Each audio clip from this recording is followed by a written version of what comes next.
Según un informe publicado, Annie Guthrie le pidió un préstamo a su madre.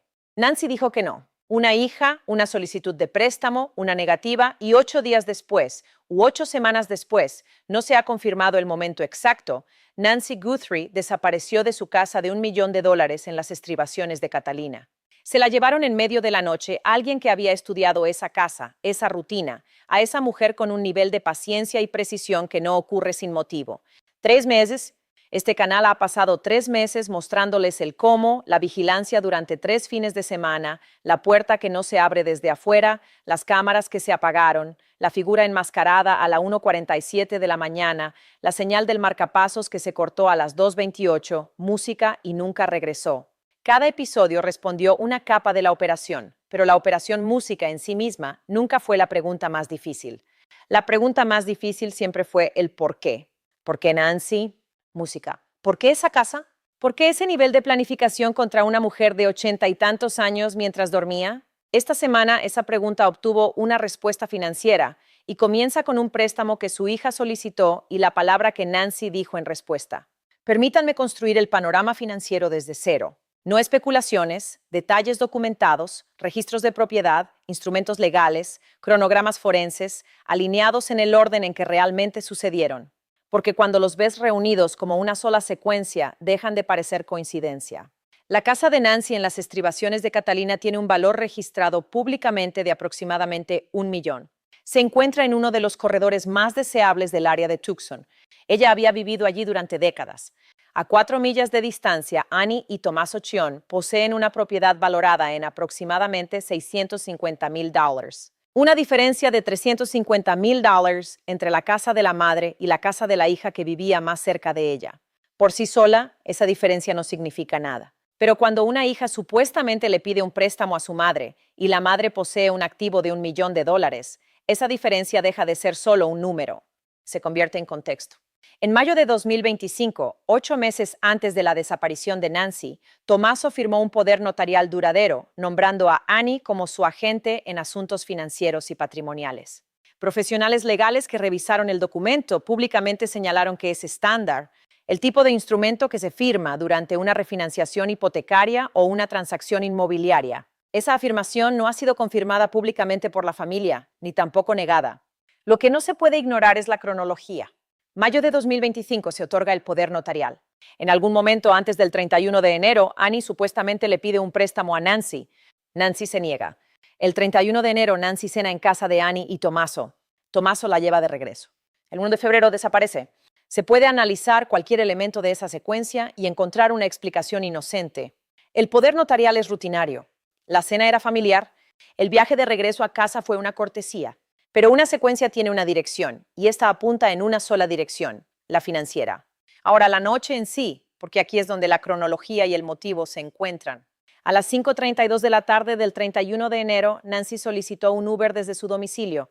El conductor la recogió y la llevó a la casa de Annie y Tommaso para cenar.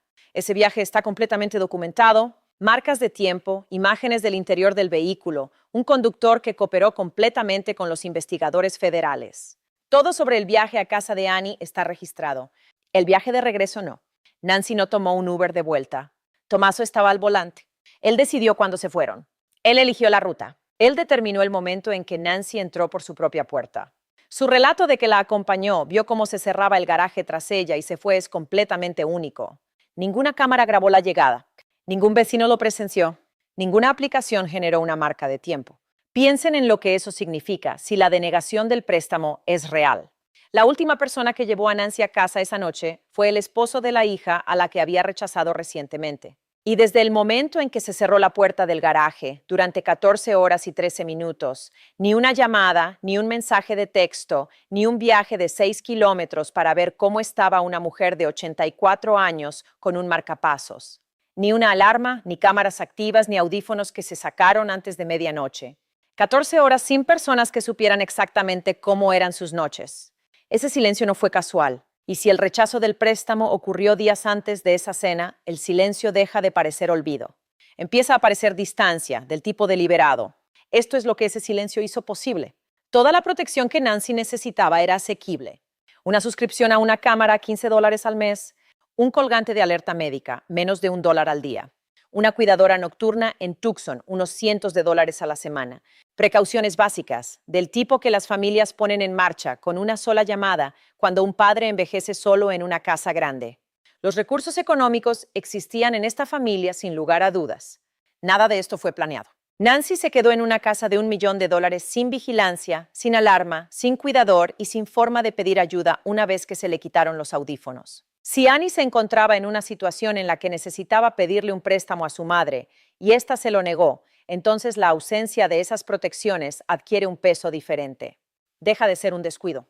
Se convierte en una situación que alguien bajo presión financiera podría no haber priorizado. Y esta es la versión más difícil de la misma pregunta, se convierte en algo que se permitió que continuara. Porque es más fácil contactar a una madre vulnerable y sin vigilancia en una casa de $1 millón que a una con cámaras grabando, alarmas activadas y un cuidador durmiendo en la habitación contigua.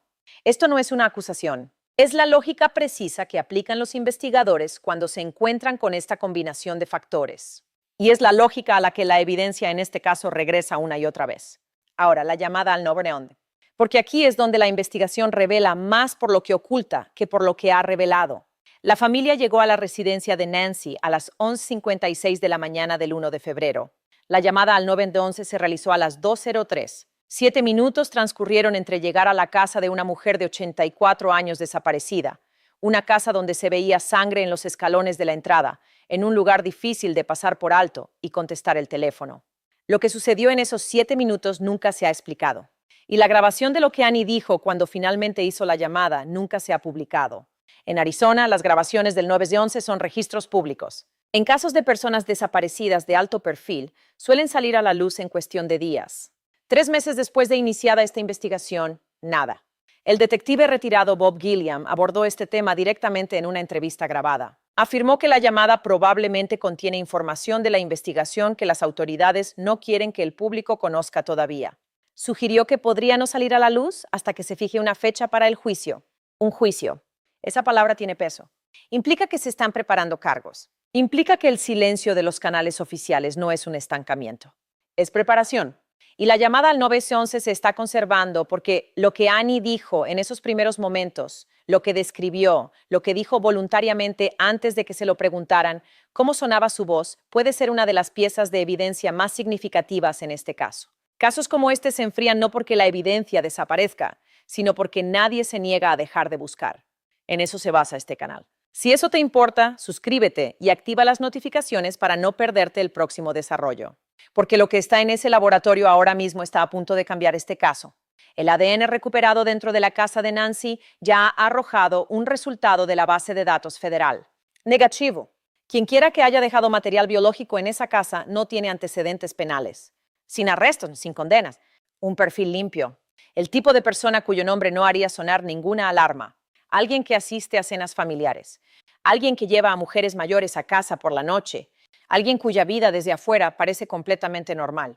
Ese resultado de CODIS no descarta a nadie. Lo que hace es describir al contribuyente. Y la descripción encaja con una categoría de persona muy específica. A alguien que existe dentro del círculo de confianza de una víctima en lugar de fuera de él.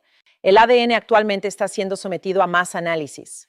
La muestra de cabello, la que el equipo inicial del sheriff pasó por alto y los agentes federales recuperaron en una segunda visita a la propiedad, puede ser procesada en el mismo laboratorio forense que ayudó a condenar al asesino en serie de Long Island. Si ese análisis identifica a múltiples contribuyentes, responde una de las últimas preguntas abiertas en este caso. Y las personas que esperan con más ansiedad ese resultado pueden no ser las que el público espera. Apilar el hilo financiero una última vez. Mayo de 2025. Poder notarial ejecutado. Antes del 31 de enero, solicitud de préstamo hecha, rechazada. 31 de enero. Cena, viaje a casa sin documentación. La puerta del garaje se cierra a las 9:50 p.m. 14 horas de silencio. 1 de febrero, 1:47 a.m. Sospechoso enmascarado en el porche. 2:28 a.m. Señal del marcapasos desaparecida. 12:03 p.m. Una llamada al 911 que los investigadores están reteniendo para una sala de audiencias. 40 días de examen forense del vehículo de Annie. Fotografías de cajas saliendo de una casa cuyo dueño no ha sido declarado muerto. Sin testamento, sin certificado de defunción, sin autorización judicial. Cada elemento de esa secuencia tiene una explicación inocente. Lo he dicho a lo largo de este video y lo digo en serio. Pero esto es lo que me han demostrado 3 meses cubriendo este caso. Cuando aceptar cada explicación inocente requiere ignorar lo anterior y fingir que la secuencia no tiene dirección, las explicaciones inocentes dejan de ser las más probables. Se convierten en las que hay que esforzarse más para creer. Nancy Guthrie lleva desaparecida 3 meses. Su casa está valorada en $1.000.000. Según se informa, su hija pidió un préstamo. Nancy dijo que no. Y la investigación que siguió se ha quedado en silencio exactamente como se quedan en silencio las investigaciones cuando se está reuniendo algo que aún no está listo para ser visto. La llamada al 911 está sellada. El ADN está en un laboratorio. La respuesta llegará. Deja tu respuesta en los comentarios. ¿Qué crees que dijo Annie en esos primeros 60 segundos antes de que el operador le hiciera una sola pregunta? Suscríbete y mantente al tanto. Este caso aún no ha terminado.